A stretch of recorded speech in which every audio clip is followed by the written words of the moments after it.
전 카이스트 총장이었던 노벨 물리학상을 받은 로버트 더플린, 그분이 그동안 신문에 기고했던 글을 엮어서 책으로 냈습니다. 2년간 카이스트 총장으로 와 있었는데요. 2년 처음에 부임할 때는 참 기대를 많이 걸었고 또 본인도 꿈을 가지고 왔는데 역시 한국 생활이라는 게 문화적인 장벽이라는 게 이렇게 만만치 않았던 모양입니다.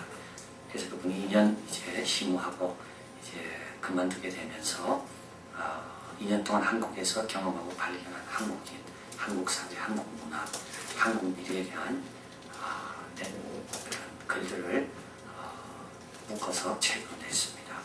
그 책 제목은 한국인 다음 영웅을 기다려라 제목입니다. 이 제목은 원래 이분이 그 황우석 박사로 인해서 온 국민이 큰 충격을 받고 있을 때 이때 적었던 글의 제목입니다. 한국인 다음 영웅을 느긋하게 기다려라. 그 첫머리에 그는 이 책의 첫머리에 이렇게 말합니다. 한국인들이 애타게 찾는 영웅은 저 높은 곳에 존재하지 않는다. 왜냐하면 영웅은 바로 여러분 자신이기 때문이다. 오늘 우리는 한 사람에 대해서 또 살펴보려고 하는데요. 이 사람은 그동안 살펴본 스데반, 첫 순교자 스데반과 관련이 깊습니다. 스데반의 죽임당함을 당연히 여긴 자고요. 또 스데반이 죽을 때 앞장섰던 자고 그의 죽음에 대해서 당당하게 생각했던 자입니다. 지난주 살펴본 빌립과도 오늘 살펴볼 이 한 사람과 관계가 있습니다. 빌립은 스데반의 죽음으로 핍박이 예루살렘 교회에 임해서 흩어져서 복음 전했던 사람 중에 한 명입니다. 그런데 이 사람은 흩어진 사람마저도 잡아가려고 하고 있습니다. 오늘 본문에 의하면 다메섹까지 갔다 그러죠. 왜 다메섹까지 갔습니까? 예루살렘에서 예수 믿는 사람 핍박하는 것으로 만족하지 못하고 흩어진 사람까지도 찾아가서 잡아서 끌고 오려고. 그래서 어떻게 보면 흩어진 성도들에게는 가장 위협적인 인물이 바로 이 사람입니다. 그런데 이 사람이 오늘 본문에 의하면 예수님을 만나고 완전히 변화가 되게 됩니다. 교회가 기다려온 영웅이 됩니다. 사마리아 땅끝까지 내 증인이 되라고 했는데 그 땅끝까지 갔던 이 첫 번째 사람이 누구냐면 바로 오늘 본문에 나오는 이 사울이라는 바울입니다. 히브리식 이름은 사울이고 유대식 이름은 바울입니다. 오늘 본문은 이 사울이 어떻게 주님을 만나고 변화되었는가에 대해서 말씀하는 회심의 기사를 담고 있고요. 오늘 본문은 교회사에서도 가장 극적이고 또 대표적인 회심의 장면을 묘사하고 있다고 말합니다. 사울 자신도 나중에 3번이나 이 기사를 말하고 있고 누가도 그것을 3번이나 동일한 사건을 기록하고 있습니다. 사도행전에요. 그만큼 사울 자신에게도 지치거나 힘들거나 할 때마다 그때 주님이 자기를 만나줬고 자기 이름을 불러줬던 것을 떠올리면서 새롭게 헌신과 각오를 가지게 하는 정말 중요한 개인적으로도 교회적으로도. 그리고 또 한 가지, 아직도 회심하지 않아서 우리를 힘들게 하는 모든 사람들, 그들을 기다리는 우리에게도 오늘의 회심기사는 참으로 중요한 내용을 담고 있습니다. 회심기사는 셋으로 나눠집니다. 회심하기 전, 회심, 그리고 회심한 이후. 회심하기 전에를 보면요, 오늘 본문에서 회심하기 전에 사울의 모습은 살기가 등등했다라고 나와 있습니다. 위협과 살기가 등등한 자, 사납고 잔인한 모습, 이것이 회심하기 전에 사울의 모습입니다. 마음에는 증오가 가득 차고 정신에는 편견이 가득 차고 몸에는 분노의 피가 흐르는 이 사람이 짐승에 가까운 사람이 바로 회심하기 전에 사울입니다. 회심하기 전에 사울이 왜 중요합니까? 이런 사람도 주님 안에서는 순한 양으로 바뀔 수 있다는 겁니다. 사울은 늑대로 출발했습니다. 양들을 해치는 늑대로. 그러나 회심하고 나서는 순한 양이 되고요. 그 다음에는요, 목자의 심정을 가진 목자가 되었습니다. 양을 해치던 자가 목자의 심정을 가진 또 다른 작은 목자가 된 겁니다. 이성적으로 판단할 여지가 없는 사람, 들짐승에 가까운 사람, 눈에는 늘 충혈되어 있고 입만 벌리면 증오 섞인 목소리가 나오는 그 사람. 그러나 오늘 다메섹으로 갑니다. 얼마나 잘했는지 280km, 자기가 있는 곳에서 다메섹까지는 280km지만 그 먼 거리가 멀리 느껴지지 않습니다. 그런 다메섹에 가서 남자 여자를 끌어올려고 했습니다. 얼마나 그 마음에 주먹을 가득 찼는지 남자 여자 구분이 안 됩니다. 이게 회심전의 사울입니다. 이 사울에게 주님께서 다메섹 거의 왔을 때 주님께서 빛으로 임하시고 목소리로 임하시며 만나주십니다. 그리고 이렇게 말합니다. 사울아, 사울아, 네가 왜 나를 핍박하느냐? 사울이 대답합니다. 당신은 누굽니까? 나는 네가 핍박하는 예수다. 사도행전에 의하면 예수님은 어디 계십니까? 이 사도행전에 의하면 예수님은 여기 계시지 않습니다. 사도행전의 예수님은 성천하신 예수님입니다. 스데반이 예수님을 봤습니다. 어디 계신 예수님입니까? 하나님 보좌 우편에 서신 예수님입니다. 그런데 왜 사울을 향해서 네가 왜 나를 핍박하느냐 말씀합니까? 주님의 몸된 교회를 핍박하니까, 그 몸의 지체들을 핍박하니까, 그 성도들을 핍박하니까 주님이 아파하는 겁니다. 사울은 묻습니다. 주여, 내가 무엇을 해야 됩니까? 그때 주님은 기다리라고 이야기합니다. 왜요? 아직 너는 그 일을 분부받기까지 네 죄가 많이 있기 때문에 다 회개한 다음에 내가 말할 거니까 네 죄가 깨끗하게 씻음받을 때까지 기다리고 회개하고 반성하라고. 깨끗한 주님의 사명은 더러운 그릇에 담길 수가 없습니다. 그래서 주님께서는 사울에게 말합니다. 너는 직가라는 마을에 가서 내가 지시할 사람을 보낼 테니까 그때까지 기다려라. 그리고 사울은 눈이 멀게 되죠. 왜 눈이 멀까요? 사울은 그동안 남만 쳐다봤습니다. 그러나 이제는 자기를 쳐다봐야 됩니다. 회개하려면 자기를 봐야 되고, 그래서 주님께서 사울의 눈을 잠시 멀게 하셨습니다. 이제 이게 회심의 사건이죠. 내용입니다. 이렇게 주님을 만났고 눈이 멀게 되고 다른 사람의 손에 의해서 직가에 가게 됩니다. 자, 여기에서 우리의 주님께서 회심에 관해 세 가지를 말씀합니다. 첫째 하나는 뭐냐면 회심은 주님의 은혜의 결과라는 것. 회심은 주님께서 은혜를 베푸셔서 회심한 거지, 안 그러면 회심의 기회도 없다는 겁니다. 그런데 여러분, 주님은 모두에게 호의적이시다는 겁니다.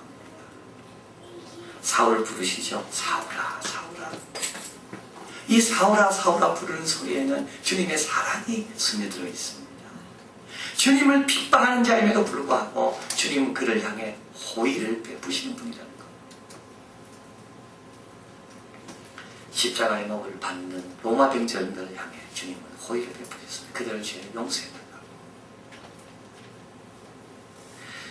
집을 나간 탕자, 아버지 재산을 반이나 가지고 낭비한 그 탕자, 아버지는 그럼에도 불구하고 그 아들에 대해서 호의를 베풀고 있습니다. 여러분은 항상 다른 사람을 생각할 때 이 은혜를 계산에 넣어야 됩니다. 주님께서 호의를 베푸시는구나. 은혜를 계산에 넣고 그의 미래를 보고 그의 흉모습을 봐야 됩니다. 은혜가 빠지면, 주님의 호의의 여지가 빠지면 희망과 소망이 없지만, 그러나 주님의 은혜와 호의가 아직도 멈추지 않고 있구나. 그러면 소망이 생기고 기다리게 됩니다. 주님께서는 사울에게 사울아, 사울아. 사울은 주님을 핍박했지만 주님은 계속 호의적으로 나오십니다. 두 번째로 본문에서 회심에 대해서 또 말하는 게 있죠. 회심은 참으로 좋은 거라는 겁니다. 회심은 겁나는 게 아닙니다. 회심은 두려운 게 아닙니다. 오늘 주님께서 만나십니다. 빛 가운데 만나시고 음성으로 만나시고, 그러나 빛과 음성은 뭐냐 하면 주님의 임재를 말합니다. 주님이 임하시기 때문에 따라 빛이 오는 거고 음성이 큰 음성이 나오는 겁니다. 그러나 빛과 음성으로 사울은 어떻게 됩니까? 사울의 정신이 멍해집니까? 그렇지 않습니다. 주님께서 사울에게 묻습니다. 네가 왜 나를 핍박하느냐? 이때 사울은 자기 목소리를 대답합니다. 주여, 누구십니까? 그리고 사울은 질문합니다. 내가 뭘 해야 됩니까? 사울의 이성이 오히려 더 정확하게 작동되고 있습니다. 사울의 양심이 더 살아나고 있습니다. 사울은 원래 인간으로 돌아가고 있습니다.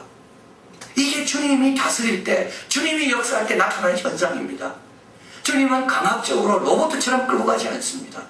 주님은 그에게 대화하십니다. 이름을 불러주고 그의 질문에 대답하시고, 이걸 우리는 부드러운 은혜라고 말합니다. 이성으로 돌아가게 하고 양심으로 돌아가게 하고 자기를 얽매였던 모든 것으로부터 정리하게 하고. 사울은 나중에 이렇게 고백하지요. 고린도후서 10장 3절 5절입니다. 우리의 싸우는 병기는 육체에 속한 것이 아니요 오직 하나님 앞에서 견고한지를 파하는 강력이라. 모든 이론을 파하며 하나님을 아는 것을 대적하여 높아진 것을 파하고 모든 생각을 사로잡아 그리스도에게 복종케 되나니. 주님은 몸은 건드리지 않습니다. 그의 잘못된 생각을 건드리십니다. 모든 이론을 파하여 복종시키지만 그 사람을 다치게 하지 않습니다. 마가다락방에 성령이 불같이 임했습니다. 큰 바람이 불었습니다. 그런데도 120명 가운데 다친 사람은 한 명도 없습니다. 오히려 주님으로 충만하게 되고 오히려 더 확신과 기쁨을 누리게 되고. 회심은 참으로 좋은 겁니다. 마지막으로 오늘 보면서 또 이야기합니다. 회심은 최종적인 어떤 주님의 개입에 의해서 이루어지지만 주님은 그 준비 기간에 많은 사람을 사용하셨다는 겁니다. 오늘 본문에 나와 있지 않지만 26장 14절에 보면 사울이 이때 회심할 때 주님이 하신 말씀을 하나 더 넣고 있습니다. 그건 뭐냐면, 사울아, 네가 가시채 뒷발질 하기가 네가한테 고생이구나. 가시채라는 게 뭐냐면 이 황소같이 말 안 듣고 힘센 소를 다스리기 위해서 말 뒤에 달아놓는 겁니다. 소 뒤에. 그러면 소가 주인이 이끄는 대로 가면 가시채를 자기가 찰 일이 없죠. 그러나 주인이 이끄는 방향 엉뚱한 대로 가려고 하면, 뒷발질을 하면 가시채에 자기 발을 자기가 스스로 차는 겁니다. 그래서 주님은 사도 바울이 이야기합니다. 사울에게 이야기합니다. 네가 지금 남을 괴롭히려고 하지만 실제로 네가 네 자신을 더 괴롭히는 거야. 사울을 괴롭혔던 것이 세 가지가 있습니다. 하나는 스데반입니다. 학자들은 말합니다. 사도 바울, 사울의 진짜 스승은 가마리엘이 아니라 스데반이었다고. 왜냐하면 스데반은 돌 맞아 죽으면서도 그의 얼굴이 어땠다고요? 천사 같았다고. 사울이 그게 이해가 되지 않습니다. 스데반의 설교를 사울이 들었거든요. 그런데 설교 가운데 틀리는 게 하나도 없습니다.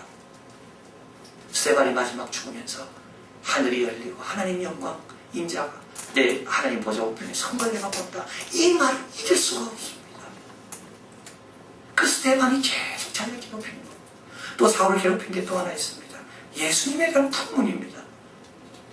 예루살렘에 있기 때문에 예수님에 대해서 들었습니다. 예수님의 가르침, 예수님의 인격, 예수님의 교훈, 예수님의 삶.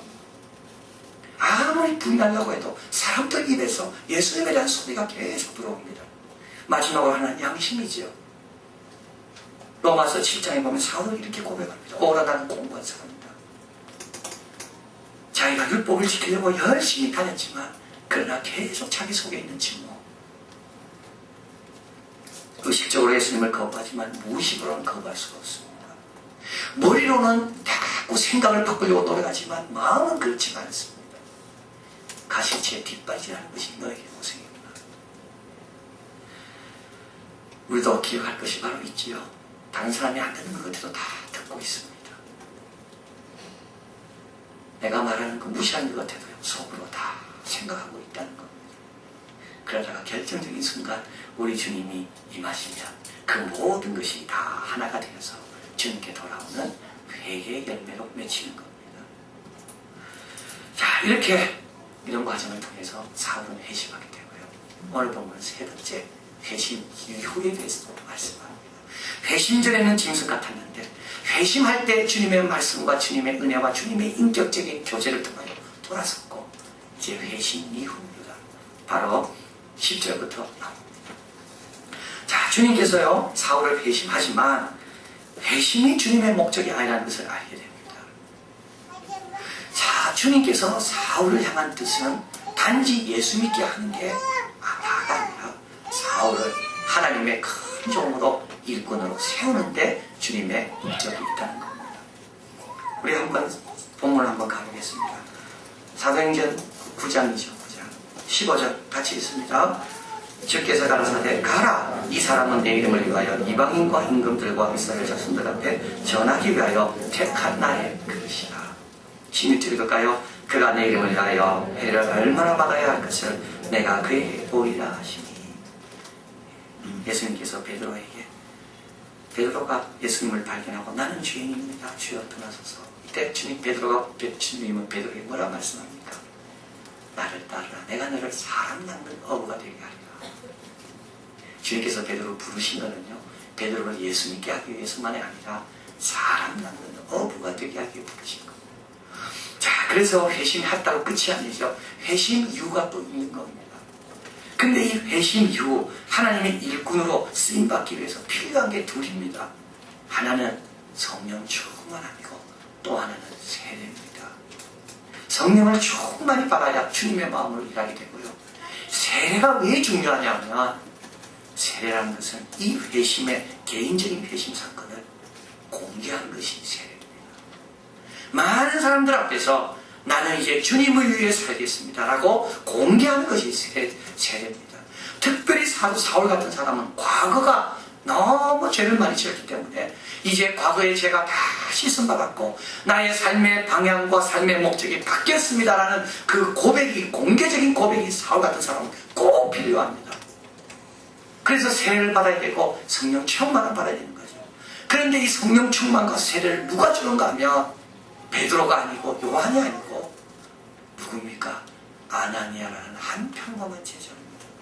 교회가 기다려온 영웅을, 이제 영웅을 새 출발시키는데 기도해주고 눈이 낫게 해주고 세례를 주는 그 또 다른 작은 영웅이 있는데 그가 누구냐면 아나니아라는 사람입니다. 하나님께서 누굴 보냅니까? 아나니아를 보내십니다. 왜 아나니아일까요? 여러분, 아나니아는요, 사울을 찾아가서 첫 번째로 형제여 라고 불러준 사람입니다. 사울이 만났던 첫 번째 그리스도인은 아나니아입니다. 사울을 그리스도인의 교제권으로 초청해준 첫 번째 사람은 아나니아입니다. 사울의 머리에 손을 얹어주고 예수님의 이름으로 처음으로 기게 해준 사람은 아나니아입니다. 근데 왜 하나님은 그 귀한 일에 아나니아를 보내십니까? 하나님이 쓰실 그 아나니아의 모습이 어떤가요? 오늘 본문에 보면 아나니아는 뭐 했다고? 도망가지 않습니다. 아나니아는 담에색이 지키고 있습니다. 여러분, 자기 자리를 지키고 있어야지만 하나님께서 그 지역을 위한 일꾼으로 나를 사용하신다는 겁니다. 아나니아가 도망갔으면 어떻게 되겠습니까? 왜 베드로가 아니고 요한이 아닙니까? 베드로, 요한은 예루살렘에 있습니다. 그 먼데 있는 사람을 불러가지고 다시 사울에게까지 오게 하기는 시간이 너무 걸립니다. 그래서 하나님께서 어떻게 하십니까? 그 지역을 지키고 있는 아나니아를 부르신 거예요. 아나니아는 알았습니다. 사울이 온다는 걸. 거의 다 왔다는 것도 알았습니다. 근데도 아나니아는 그 자리를 떠나지 않습니다. 왜 우리가 쓰임받지 못할까요? 자리를 너무 쉽게 떠나기 때문에 그렇습니다. 하나님이 머물라고 한 그 자리를 너무 쉽게 떠나기 때문에. 그 대표적인 사람이 가룟유다입니다. 가룟유다는 제 길로 갔다고 되어 있습니다. 원래 12명 속에 참여한 자였지만 가룟유다는 이래가지고 내가 안 되겠다, 제 길로 간 사람이 가룟유다입니다. 두 번째로 하나님께서 아나니아를 쓴 이유는요, 아나니아는 자기 자리에 머물렀으며 동시에 또 아나니아는 다 주님 안에 있었습니다. 오늘 본문에 한번 뒤에 한번 가볼까요? 주님께서 이렇게 말씀하죠. 10절에 그때 다메섹에 아나니아라는 제자가 있더니 주께서 환상 중에 불러가라사 아나니아야 하고는 대답하되, 뭐라 대답합니까? 주여 내가 여기 있나이다 하니. 여러분, 이 말을 아무나 하시는 말이 아닙니다. 늘 주님 안에 있었기 때문에 즉시 응답하는 겁니다. 주여 내가 여기 있습니다. 아담과 이브를 주님 불렀을 때 아담과 이브가 이렇게 대답했습니까? 아닙니다.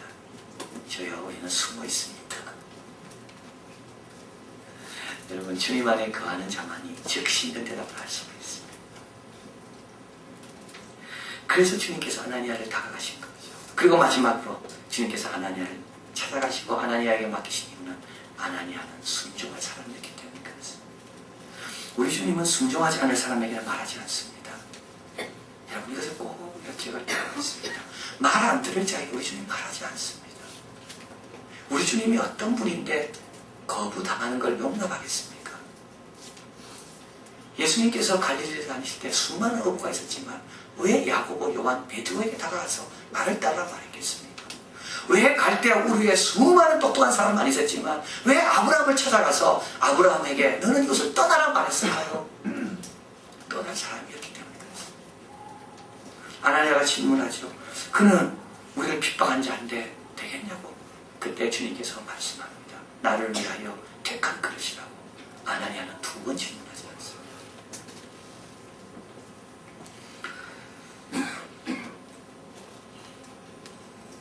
윌리엄 바클레이는 이 아나니아를 가리켜서 바로 잊혀진 영웅이라고 말합니다. 잊혀진 영웅. 그러나 여러분 영웅 되는 것은 쉽습니다. 어떻게 하면 돼요? 자리를 지키면 되고요. 늘 주님 안에 거하기만 되고요. 그리고 주님께 두 번, 한 번은 질문하지만 두 번 질문하지 말고 그대로 순종하면 하나님 나라에 귀하게 쓰임받는 그런 영웅적인 삶을 살 수 있습니다. 그래서 오늘 본문을 통하여 주님은 우리에게 결론적으로 두 가지 말씀합니다. 여전히에 속지 마라. 여전히에 속지 마라. 나는 이렇게 은혜 받는데 우리 옆에 있는 분이 여전히 같다고 속지 마라. 포기하지 말고 하나님의 은혜를 계산해 놓고 그 속에 어떤 일이 일어나지 나는 모르기 때문에 언젠가 하나님 역사하면 놀랍게 변할 줄을 믿고 여전히에 속지 마라. 또 한 가지는 우리는 하나님의 동력자라는 겁니다. 하나님의 동력자이기 때문에 우리의 명철을 의지하면 안 됩니다. 하나님의 동력자이기 때문에 하나님과 함께 호흡을 맞추기 위하여 하나님 안에 늘 거하며 하나님이 원하시는 일을 위해서 두 번 질문하지 않고 나아가야 되는 겁니다. 이럴 때 어떻게 됩니까? 호련히 임하는 주님의 역사로 인하여 하나님의 놀라운 일들이 이루어지게 됩니다. 기도하겠습니다.